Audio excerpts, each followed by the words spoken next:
And all this must be understood as far more than a religious work, because out of this elementary missionary work emerged the knowledge which then formed the very basics of religions and mission studies and anthropology. Articles written in scholarly journals in order to come to a better understanding of the character, of the mindset of those they wanted to bring the gospel, describing rituals or objects as well as objects collected by missionaries and then sent to museums where they were studied by others, contributed directly to academic disciplines such as mission and religious studies and anthropology.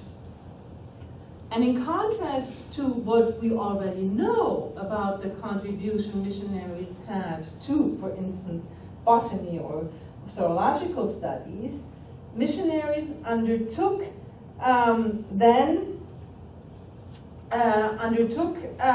these works not as out of an so to say individual decision, because they were interested as individuals, knowing something about plants or knowing something about animals.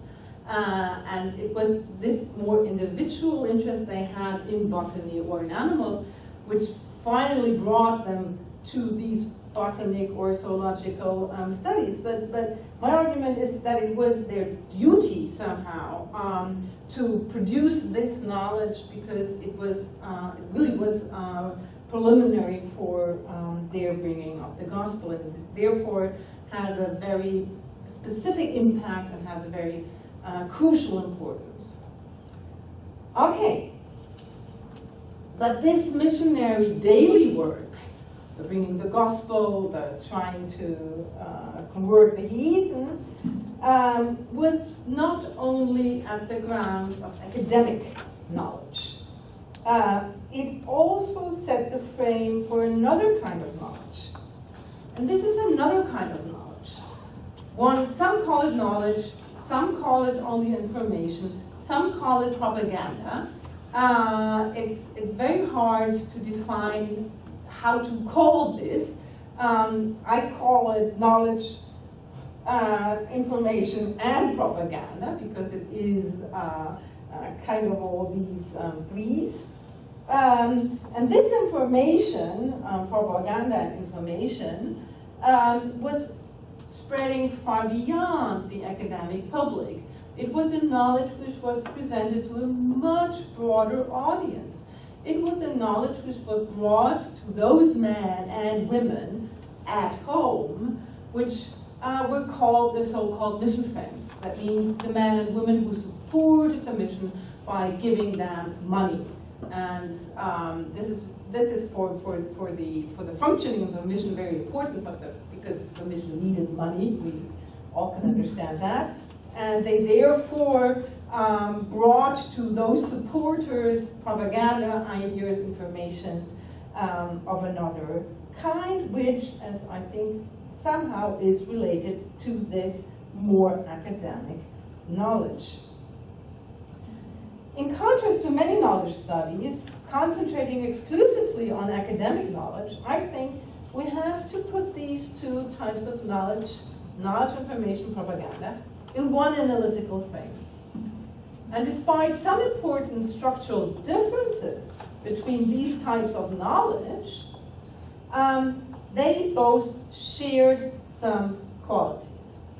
First of all, I want to have a closer look at this kind of information, and I want to show that this kind of information, this more propaganda type of information, was also very widely spread. It was transnationally spread, and it was globally spread.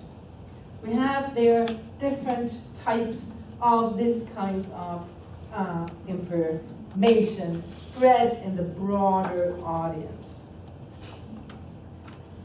Many objects, to again refer to Dana Schlegel from the beginning, contributed to this broader knowledge field. They ended up, for instance, in the growing entertainment culture. Unfortunately, I don't have a picture from this entertainment culture, but that means there is a huge kind of popular industry of human zoos, where these objects were shown together with people from the colonies. In human zoos were so-called fetters served as an additional illustrating devices. Then these fetishes, these objects, were presented, exhibited at so-called missionary exhibitions, which attracted a broad public, interested this public in real people, exhibiting their daily life, or to be more precise, what missionaries imagined as their real life, with these objects. And on top of that, there were an elementary component of mission festivals, where missionaries exposed these objects to a broader public, particularly at the countryside. And then there were the objects exhibited at the world exhibitions. World exhibitions as well attracted a lot of people, people from very, very broad layers of society. That means we have these objects not only in an academic context, we have them in a very broad context, and they were brought by the missionaries. Needless to underline that many of these ethnographic shows and human zoos moved within Germany, others even beyond national borders, and that world exhibitions attracted a growing number of educated public from all over Europe. And we find them finally at art exhibitions where they were exhibited as well.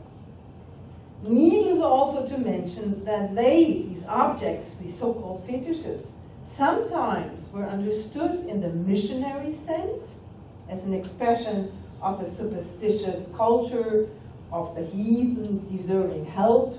Sometimes they were seen as exotic objects, attracting attention because of their aesthetic value. Which interpretation whatsoever was prevalent, knowledge about the non-European was transferred with help of the missionaries.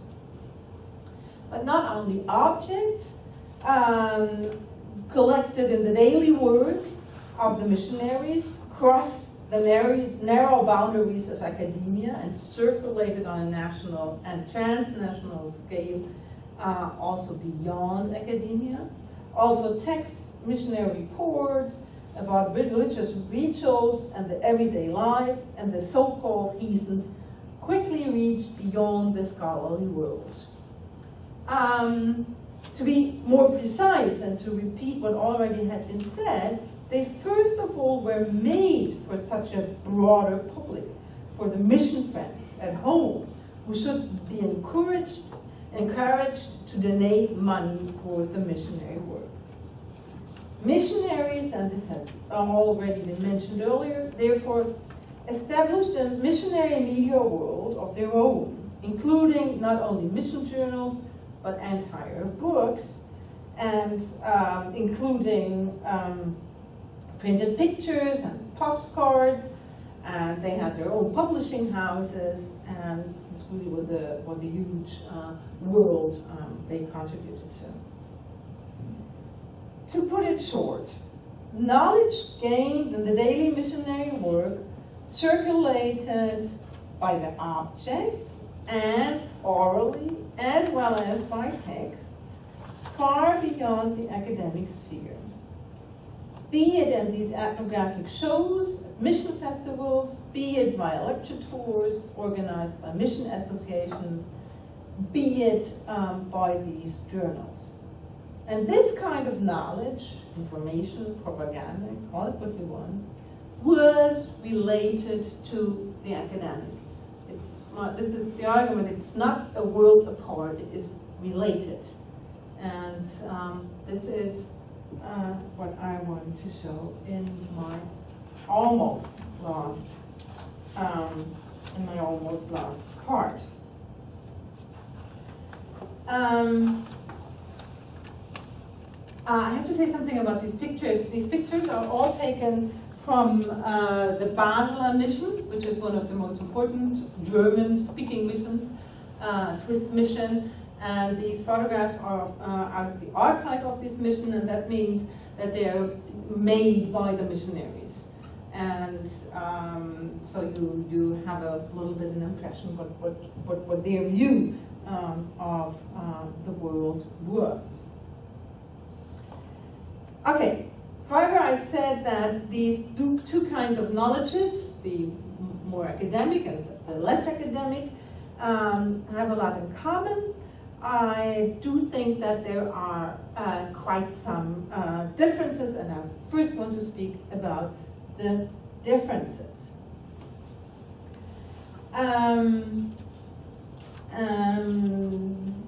It is evident that anthropological exhibitions in museums, in the Völkerkunde Museum in Berlin, for example, that these exhibitions surely not enhance the kind of expert knowledge comparable to the information gained out of dried butterflies collected by missionaries.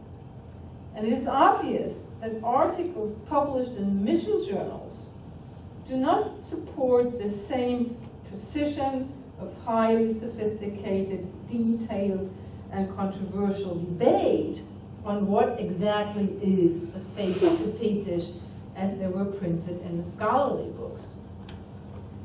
It is perhaps due to the broadness of these channels of communication, reaching far beyond a rather narrow academic public, that the nature of knowledge circulated via these platforms, even though it was gained through the same daily missionary work as the information public in scholarly journals, was different.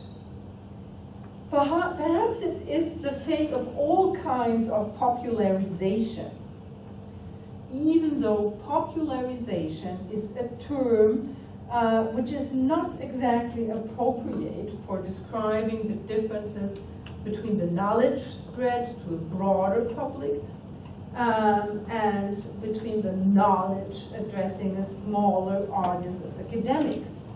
Because these two kinds of knowledge are produced simultaneously, so that the more academic cannot be understood as a simplification or as a reduction of the later. This normally is the definition of popularization. Popularization normally is defined as something like a simplification and something as a generalization. I don't think that this really is at the heart of the difference. One could perhaps resume that these much more popular media fostered a more general, a more rough understanding, mainly enhancing an undifferentiated, more sketchy idea of what is defined as religious and what is supposed to be magic, what is a ritual recognized as of moral value, or vice versa as superstitious, superficial, or even dangerous for ethical or political reasons. However, besides of these differences, it also is obvious that both kinds of knowledges have some features in common. They share qualities. How can we describe what they share? What is at the heart of these two kinds of knowledges, besides the differences? And besides that, both kinds of information are gained within the daily work of the missionary.